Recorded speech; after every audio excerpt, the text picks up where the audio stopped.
Hello મિત્રો, progress કિચનમાં આપનું સ્વાગત છે। તો ગરમીની સિઝન ચાલુ થઈ ગઈ છે ને બધાને જ ઘરે આઈસ્ક્રીમ બનતા જ હોય છે। તો બજારમાં મળે તેવો જ અને બજાર કરતાં ખૂબ જ સસ્તો એવો આપણે આજે અફઘાન ડ્રાયફ્રૂટ આઈસ્ક્રીમ ઘરે બનાવીશું। તો આ આઈસ્ક્રીમ આપણે ઘરમાં રહેલી વસ્તુમાંથી જ અને ઇલેક્ટ્રિક બીટરના ઉપયોગ વગર જ બનાવીશું। તો આઈસ્ક્રીમ બનાવવા માટે પહેલાં મેં અહીં 10 થી 12 નંગ કાજુ લીધા છે અને 10 થી 12 નંગ બદામ લીધી છે। તો આ બદામ અને કાજુને આપણે મિક્સરની જારમાં પહેલાં પીસી લઈશું। તો આપણા કાજુ અને બદામ આ રીતે સરસ પીસાઈ ગયા છે। તો આપણા કાજુ અને બદામ આ રીતે એકદમ સરસ બારીક એવા પીસાઈ ગયા છે। હવે આ પીસેલા કાજુ બદામમાં આપણે 1/4 કપ દૂધ નાખીશું અને ફરીથી તેને પીસી અને આની એક પેસ્ટ બનાવી લેશું। આ રીતે કાજુ અને બદામની પેસ્ટ આપણે આઈસ્ક્રીમમાં નાખીશું તો આપણું આઈસ્ક્રીમ એકદમ ટેસ્ટી બનશે અને એકદમ એમાં ક્રન્ચી ટેસ્ટ આવશે। તો આપણે દૂધ સાથે આપણી કાજુ બદામની પેસ્ટ બનીને રેડી થઈ ગઈ છે। આઈસ્ક્રીમનો બેઝ હોય ને ઘટ બનાવવા માટે અહીં મેં 2 ચમચી કસ્ટર્ડ પાવડર લીધો છે। આની જગ્યાએ તમે કોર્નફ્લોર પણ વાપરી શકો અને જો તમારે વ્રત કે ઉપવાસમાં ખાવું હોય તો આની જગ્યાએ તમે આરા લોટ પણ વાપરી શકો। કસ્ટર્ડ પાવડરમાં આપણે 1/4 કપ દૂધ નાખી તેની પણ આપણે એક પેસ્ટ બનાવી દઈશું। આ રીતે એને સરસ મિક્સ કરી તેમાં એક પણ લમ્સ ન રહે તે રીતે એકદમ સ્મૂથ પેસ્ટ બનાવી લેવાની છે। તો એક પણ લમ્સ વગરની આપણે એકદમ સ્મૂથ એવી પેસ્ટ બની ગઈ છે।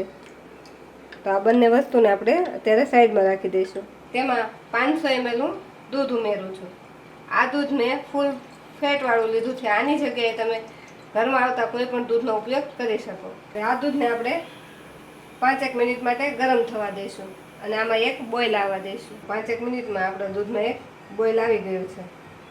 આ રીતે આપણું દૂધ ગરમ થાય એટલે એમાં આપણે જે કાજુ અને બદામની પેસ્ટ કરીને રાખેલી છે તે નાખીશું। તે નાખતા સમયે પણ આપણે આ રીતે સતત મિશ્રણને હલાવતા રહીશું। કાજુ બદામની પેસ્ટ નાખશું એટલે આપણે થોડીક વારમાં જ આપણું દૂધ એકદમ ઘાટું થવા લાગશે। કાજુ બદામની પેસ્ટ નાખવાથી થોડી જ વારમાં આપણું દૂધ આ રીતે ઘાટું થવા લાગ્યું છે। હવે તેમાં આપણે અડધો કપ જેટલી ખાંડ નાખીશું।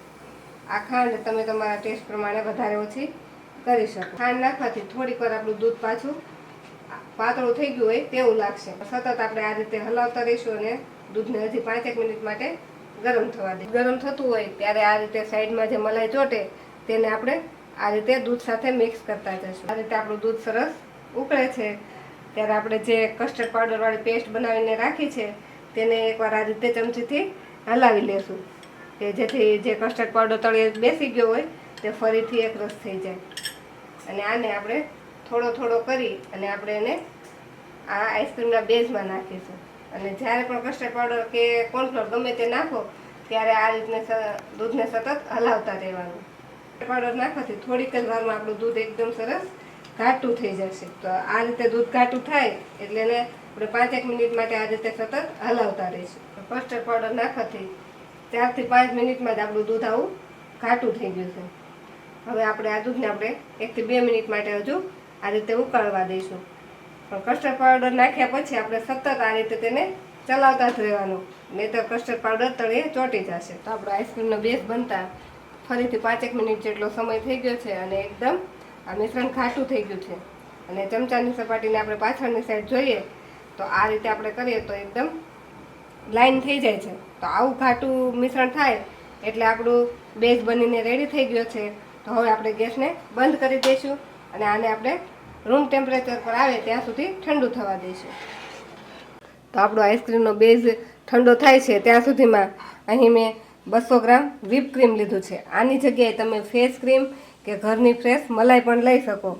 તો આ વ્હીપ ક્રીમને આપણે એક બાઉલમાં લઈ લઈશું। તો આ વ્હીપ ક્રીમને આપણે ઇલેક્ટ્રિક બીટર વગર આપણે હેન્ડ વિસ્કરથી આપણે મિક્સ કરવાનું છે।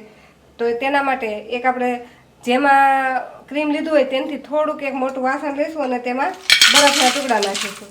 તેના પર આ ક્રીમવાળું વાસણ મૂકી દઈશું। હેન્ડ વિસ્કરની મદદથી આપણે આ ક્રીમને ફેંટવાનું। આ આપણે ઇલેક્ટ્રિક બીટર કરતાં આમાં થોડોક સમય લાગશે પણ આ રીતે તમે ક્રીમને બીટશો તો પણ એનું રિઝલ્ટ એકદમ સરસ આવશે।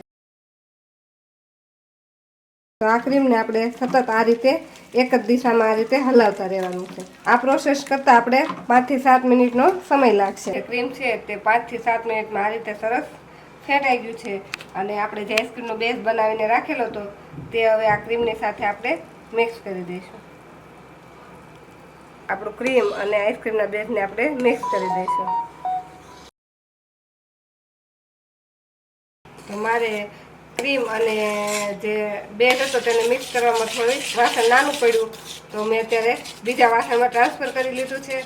અને આ રીતે આપણે હલાવી અને એને એકદમ સરસ મિક્સ કરી દઈશું.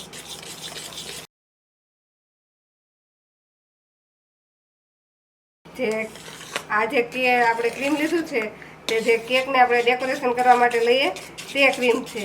એ ક્રીમને આપણે થોડુંક ફેંટીએ એટલે તે ફૂલી જાય છે. અને જે આપણે 500 ml દૂધ લીધું હોય તેમાંથી આપણે 1 લીટર જેટલો આઈસ્ક્રીમ તૈયાર થાય છે. તો આપણી બધી જ વસ્તુ સરસ હવે મિક્સ થઈ ગઈ છે. હવે આપણે આમાં 2 થી 3 ટીપા જેટલું વેનીલા એસન્સ નાખીશું અને ફરીથી આને આપણે મિક્સ કરી દઈશું. તો આ આઈસ્ક્રીમ બનીને રેડી થઈ ગયું છે. તો આને પહેલાં આપણે એને અડધું જામે ત્યાં સુધી 1 થી 2 કલાક માટે આપણે આને આ રીતે ફ્રીઝરમાં સેટ થવા માટે મૂકવું પડશે. પછી એને ફરીથી કાઢી અને ફરીથી તેને આપણે ભીગવું પડશે. તો આ રીતે આપણે પ્લાસ્ટિકથી કવર કરી અને આપણે એને ફ્રીઝરમાં 2 કલાક માટે મૂકી દઈશું. તો આપણા આઈસ્ક્રીમને જામતા 2 થી 3 કલાક જેટલો સમય થઈ ગયો છે. તો તેને આપણે આ રીતે ખોલીને જોઈએ તો આવું આપણું આઈસ્ક્રીમ જામી. તેને આ રીતે આપણે ફરીથી એકવાર આ વિસ્કરની મદદથી મિક્સ કરીશું. તો એકદમ સોફ્ટ જ આપણું આઈસ્ક્રીમ બન્યું છે. આ રીતે વિસ્કરની મદદથી પણ તે અલગ થઈ જાય છે. પહેલાં આપણે ચમચાની મદદથી આ રીતે બધા આઈસ્ક્રીમને છૂટું કરી લઈશું, જેથી થોડુંક મેલ્ટ થાય એટલે આપણું વિસ્કર આસાનીથી ફરી શકે. તો ચમચાની મદદથી આપણે આઈસ્ક્રીમને આ રીતે છૂટું કરી લીધું છે. હવે તેને આપણે વિસ્કરની મદદથી ફરીથી મિક્સ કરીશું. તો 5 મિનિટ માટે આ રીતે આપણે વિસ્કરથી એને મિક્સ કર્યું એટલે સરસ આવું આપણું મિશ્રણ તૈયાર થઈ ગયું છે. હવે તેમાં આપણે ઝીણી સમારેલી બદામ લીધી છે તે નાખીશું. આમાંથી બધી જ વસ્તુ આપણે થોડીક વધારીશું. ગાર્નિશિંગ માટે પાછળથી તેનો ઉપયોગ કરીશું. અને થોડાક આ રીતે કાજુના ટુકડા નાખીશું અને દ્રાક્ષ નાખીશું. તેમાં આપણે મિક્સ ફ્રૂટ જે જેલી આવે છે તે નાખીશું. હવે આ બધી જ વસ્તુને આપણે મિક્સ કરી દઈશું. તો હવે આઈસ્ક્રીમને જમાવવા માટે આપણે આ રીતનો કોઈ કન્ટેનર લઈ લેશું અને તેમાં બધું જ આઈસ્ક્રીમ આપણે આ રીતે નાખી દઈશું. હવે તેના પર આપણે જે ગાર્નિશિંગ માટે ડ્રાયફ્રૂટ રાખેલા હતા તે આ રીતે નાખી દઈશું. થોડાક કેસરના તાતણા લીધા છે તે પણ આ રીતે આપણે એમાં નાખી દઈશું. તો આ રીતે આપણે આઈસ્ક્રીમને આ રીતે પ્લાસ્ટિકથી કવર કરી દેવાનું, જેનાથી આપણે આઈસ્ક્રીમમાં બરફના ક્રિસ્ટલ ન થાય. તો આના પર હવે આપણે ઢાંકણ ઢાંકી તેને આખી રાત માટે કે 6 થી 7 કલાક માટે ફ્રીઝરમાં સેટ થવા માટે મૂકી દઈશું. આઈસ્ક્રીમને જામતા 7 કલાક જેટલો સમય થઈ ગયો છે. તો હવે આપણે તેને ખોલીને ચેક કરી લઈએ. તો એકદમ સરસ એવું આપણું આઈસ્ક્રીમ જામીને રેડી થઈ ગયું છે. તો હવે આ આઈસ્ક્રીમને આપણે સર્વ કરી લઈએ. તો એકદમ સોફ્ટ અને બજાર જેવું જ આપણું આઈસ્ક્રીમ બનીને રેડી થઈ ગયું છે. તો આપણો અફઘાન ડ્રાયફ્રૂટ આઈસ્ક્રીમ બનીને રેડી થઈ ગયો છે.